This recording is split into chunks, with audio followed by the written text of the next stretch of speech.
Hi, so this is a Matlab application that I wrote. It is a helicopter flight dynamics simulator. While this doesn't necessarily perfectly represent the actual path a helicopter would take, because I'm not able to simulate certain things like different engines and their associated characteristics and torque curves, things like that, that are not available to me. I was able to create a simulation using generally publicly available data and some basic physics calculations. Um, so in here, we're able to change our initial altitude, our ambient air temperature, and our reference air pressure.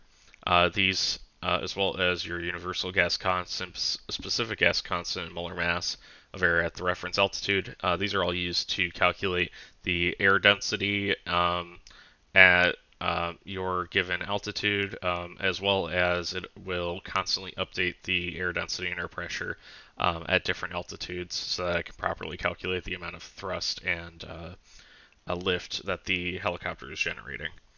Also, here we can change our initial airspeed and final airspeed. These essentially will change over the course of the simulation so that you can get a range of values over time.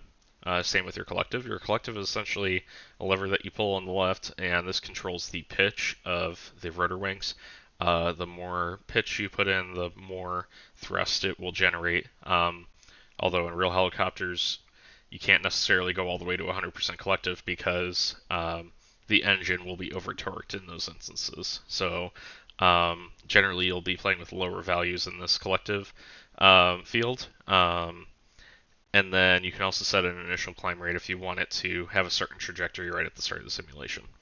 We can set our simulation duration as well as our granularity. So this is how often the simulation is calculating everything. So by default, it's set to 0.1. You can get a little bit more granularity and accuracy using a smaller granularity setting, but it really doesn't make too much of a difference for the overall graph that it creates.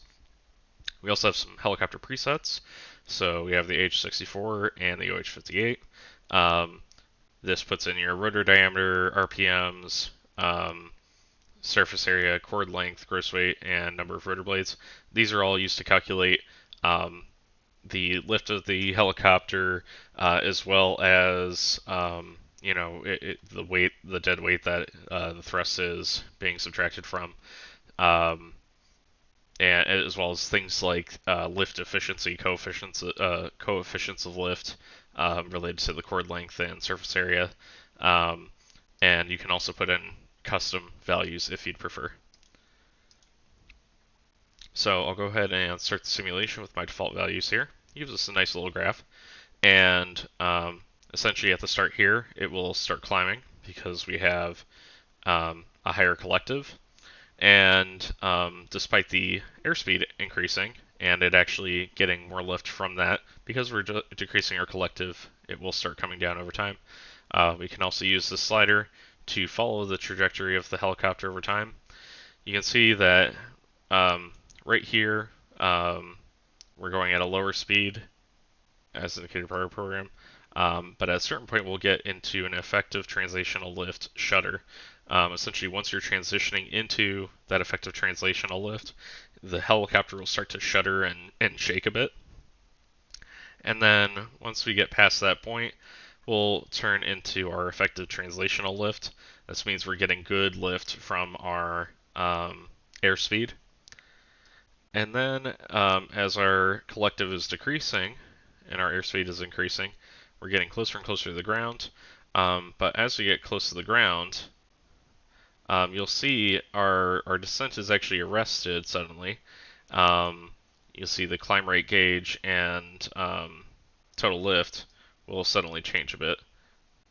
And that is because we are getting into ground effect at this altitude.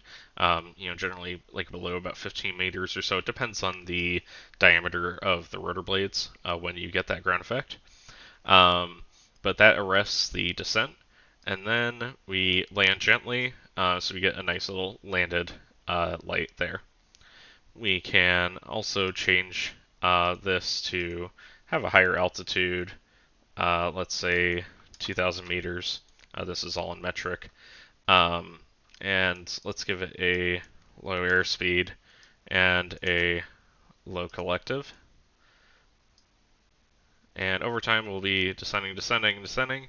And at a certain point here, you'll see we'll enter a state called VRS, or vortex ring state.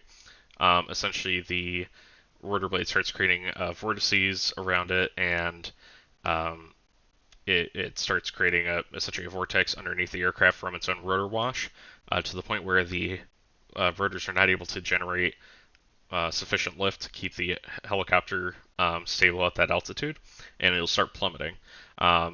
This can be counteracted by having a higher airspeed because you'll move out of that rotor speed or that rotor wash underneath you.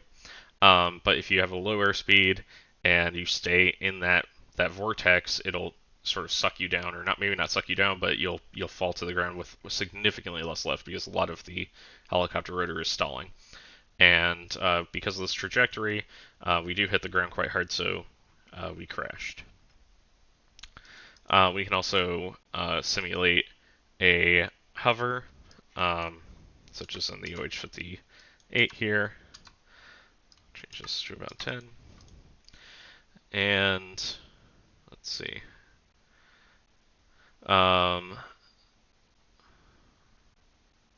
I think one of my variables is a little different.